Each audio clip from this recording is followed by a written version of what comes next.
that we're going to have today. We're all pulling the curtain back on those critical issues and things that have affected our success and that will impact yours. And for me, when I started my career 100 years ago,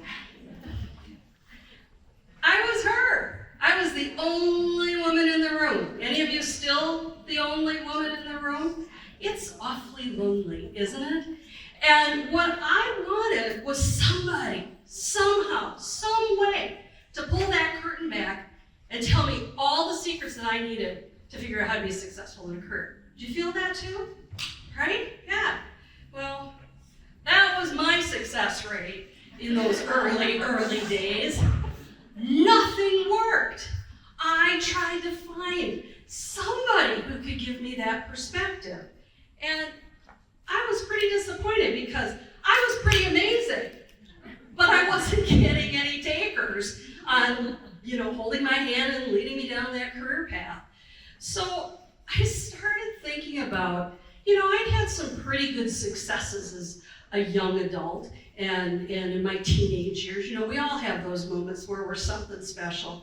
And I started to look back and think about what it was that had made things special. But then I also realized that this was part of the problem. It was books. It was books and fairy tales. It was the books and fairy tales that told us that to find the one, we needed to find that prince or princess charming who would fulfill our every need, right?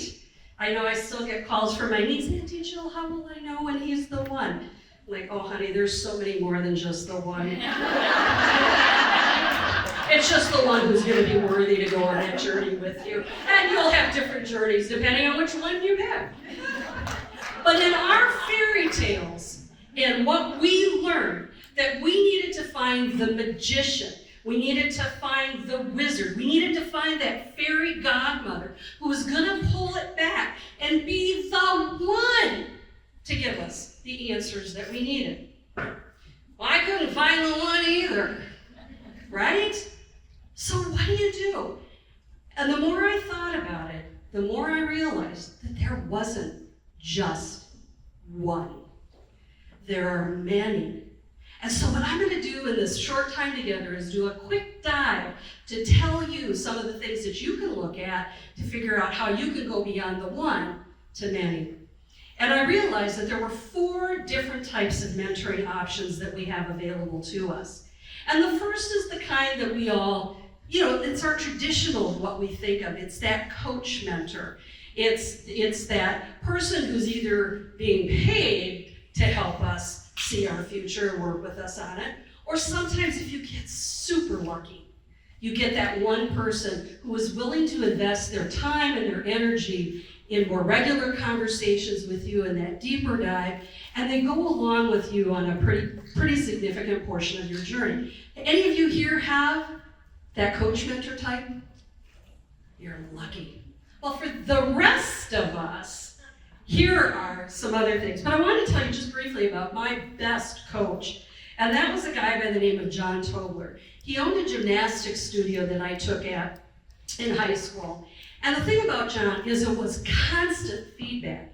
It was point your toes, lift your legs, shoulders back, stand up straight, smile, hands beside your head, all of those things, right? Any gymnasts in the room? You know what I mean. But what I learned from John was that it's not enough to have a coach. You have to be coachable. And so thinking about how that fits into your work life is critical.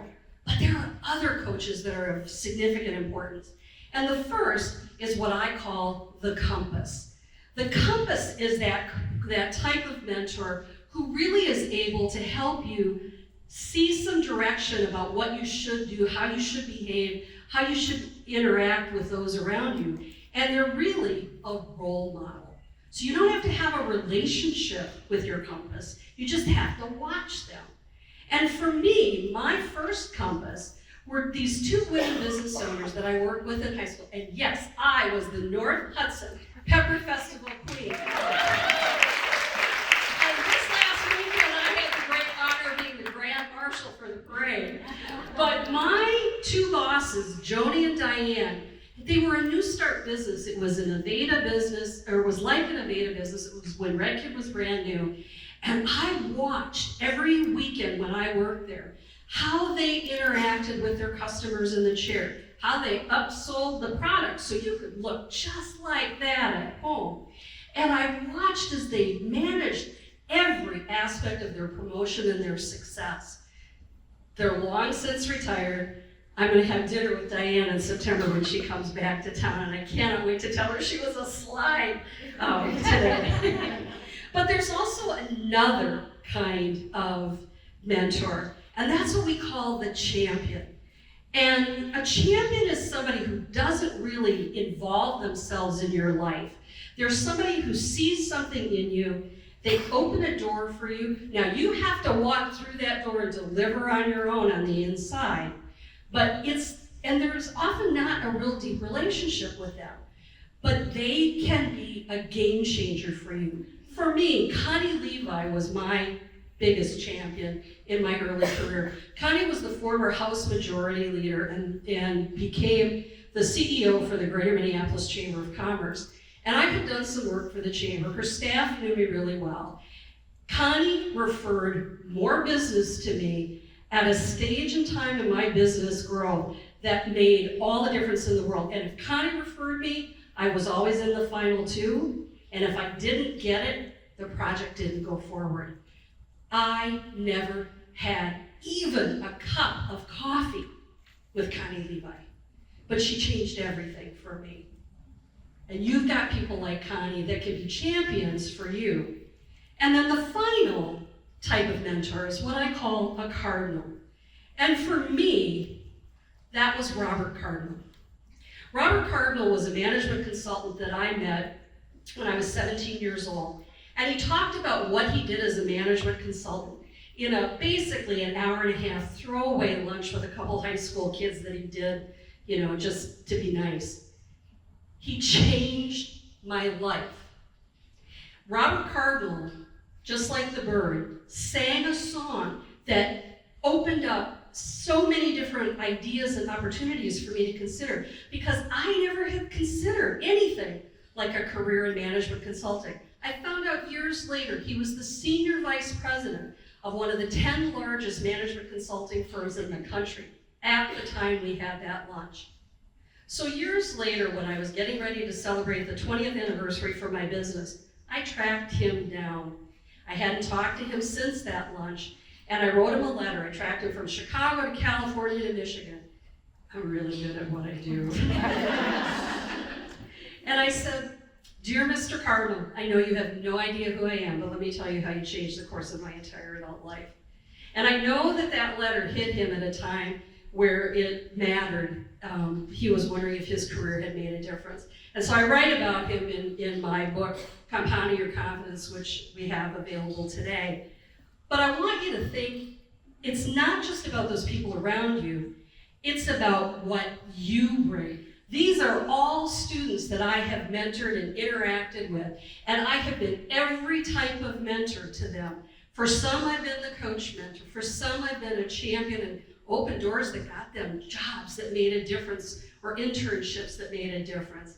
I've been that compass for many of them, and the cardinal for more of them than not. And the thing is that you too have to decide that you not only can be mentored, but my challenge for each of you is to be a mentor. There is somebody that's in your circle of influence who needs you to be one of those 4 people for them. They need you to step up in a way to open a door, to give them the knowledge, to give them some courage, to give them access. And if you do that, you can be the one for somebody else. Enjoy the rest of the day, and I'll see you the rest of the day.